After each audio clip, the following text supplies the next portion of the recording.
Pokemon lovers, and welcome to a brand new episode of Rating All Pokemon, where I rate a whole bunch of Pokemon every single week.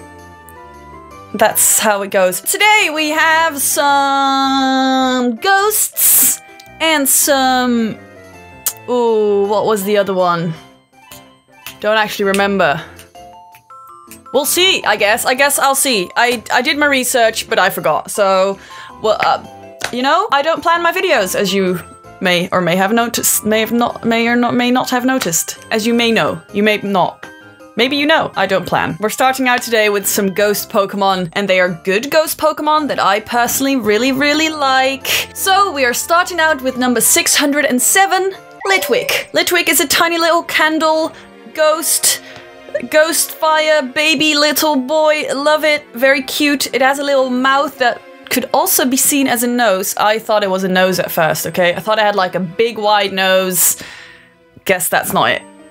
But you know. Litwick seems to be very cute. It appears usually in darker, scarier areas where it will pretend to guide people to the exit, but actually it is sucking out your life energy and trying to take you away to the ghost world.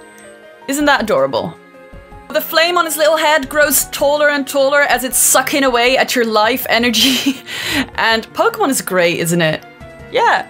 So Litwick is based on the Hitodama, which is a type of fire or light that is associated with yokai. It's like a blue, black, purplish fire that is, like I said, associated with yokai, but also with ghosts. It's kind of like Will-O-the-Wisp, little flamey thing. And obviously it's based on a candle, but also, you know, in horror movies and like cartoonish horror things, often there are candles flying around the sky, or, you know, Harry Potter may also be based on that. Now, the English name for Litwick kind of speaks for itself. It comes from lit and wick.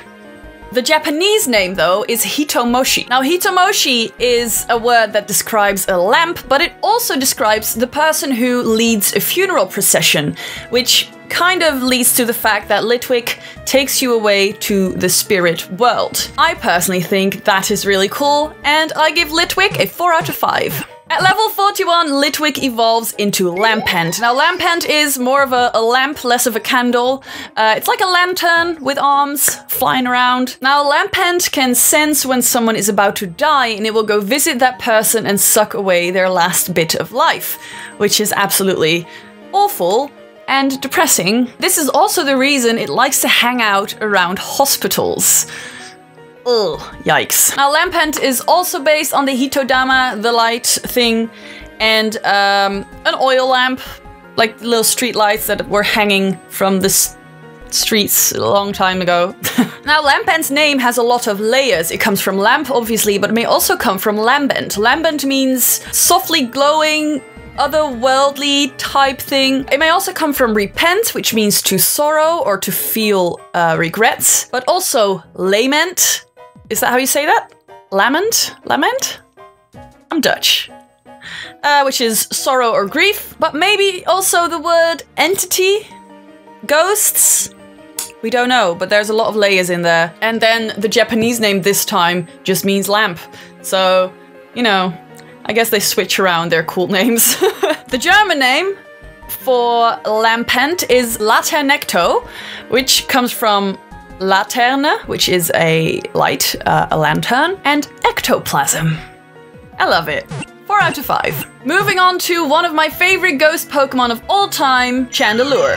Now, Chandelure evolves from Lampent when exposed to a Duskstone, and it is just cool. It's my favorite boy in Pokken Tournament, and I just think it looks awesome. So, Chandelure has fires, but it does not burn its victims physically, but it burns their spirit. Pokemon Black and White 2 say, the spirits burned up in its ominous flame lose their way and wander this world forever. Yikes. So again, Chandelure is also based on the Hitodama and also on a chandelier. The French name for Chandelure is Lugulabre, which comes from lugubre, which means gloomy or dismal, and candelabre, which is candelabra, which is a chandelier. Wow. I give Chandelure a 5 out of 5 because I think it's awesome and cool, and I love it. I love it. Finally figured out what the next Pokemon is. It is Axew. Now, I really like Axew, so I don't really know why I forgot, but you know, I guess I was just too preoccupied with the cool ghost Pokemon. Axew is a sweet little dragon-type Pokemon. It may be based on different types of dinosaurs. It has these weird tusks, and is a pretty prominent part of the black and white anime because Iris has one. It's true. Now, these tusks on Axew can regenerate, and every time they regenerate, they turn stronger. Now, it uses these things to crush berries and to climb walls and to attack enemies.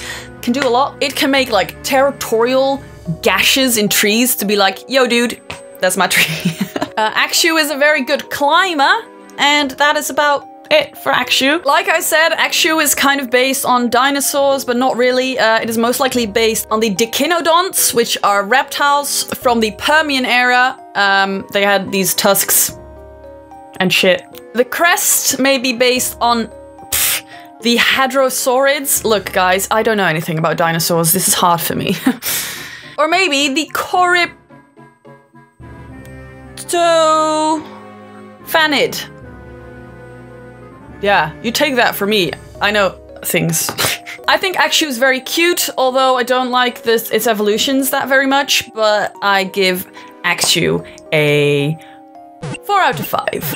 At level 38, Axew evolves into Fraxure.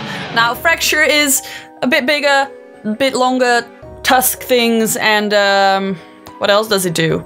It exists, it's a thing. Now, these tusks it has are capable of breaking boulders, very, very strong. It is a very violent and territorial Pokemon, and it will fight other Fraxure over its territory, its turf, and just a little aggressive boy. Fraxure's tusks do not regenerate anymore, so it sharpens its tusks on rocks by the water. Now, Fraxure's tusks and its anatomy are also based on these same types of reptiles that I was talking about before, the Dicynodonts. But the way its tusks look now, they are more like pickaxe blades. Fraxure's name comes from Fraxure and Axe, and I give Fraxure a 3 out of 5. At level 48, Fraxure evolves into the ugly-ass beast Haxorus. Now, I don't like Haxorus. What is with that awful color? And what is with its awful face? I don't know what I don't know, I mean, it doesn't look good, does it? Does it look good? Do you think it looks good? Tell me you don't think it looks good. It doesn't look good. Now, these tusks, these huge tusks on Haxorus are able to break steel beams. They can never break.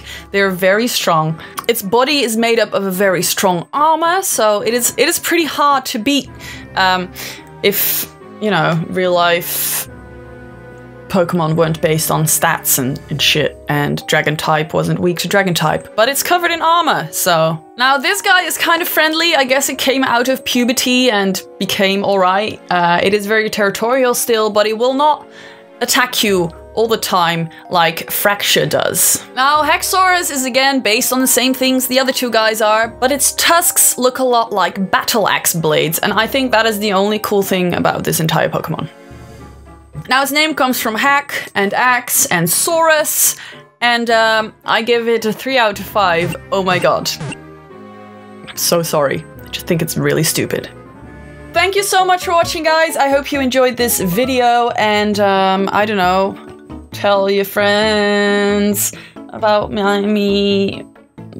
Have a good time, I guess. See you again next time. Bye!